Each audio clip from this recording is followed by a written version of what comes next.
ব্রাহ্মণবাড়িয়া জেলার নবীনগর থানার কৃষ্ণনগর ইউনিয়নের ২ নং ওয়ার্ডের সাতঘরহাটি গ্রামের বাসিন্দা মোহাম্মদ শফিকুল ইসলাম মিয়া দীর্ঘদিন ধরে দুরারোগ্য রোগে ভুগছেন।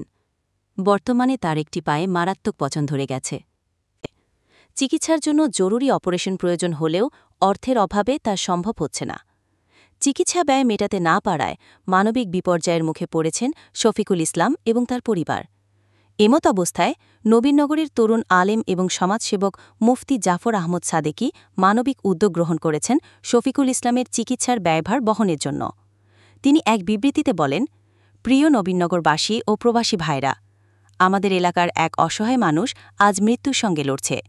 শফিকুল ইসলামের চিকিৎসা নিশ্চিত করতে আপনাদের আর্থিক সহযোগিতা একান্ত প্রয়োজন।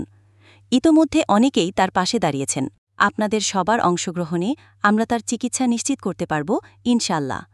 এ সময় তিনি সবাইকে সামর্থ্য অনুযায়ী সহযোগিতার হাত বাড়িয়ে দেওয়ার আহ্বান জানান। এই মহতী উদ্যোগ ইতোমধ্যেই মানুষের মধ্যে সাড়া ফেলেছে এবং অনেকেই সহানুভূতির হাত বাড়িয়ে দিয়েছেন।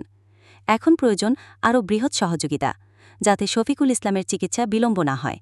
মানবিক সহানুভূতির হাত বাড়িয়ে দিন। একজন মানুষকে বাঁচানোর এই প্রয়াসে আপনিও হন অংশধীর।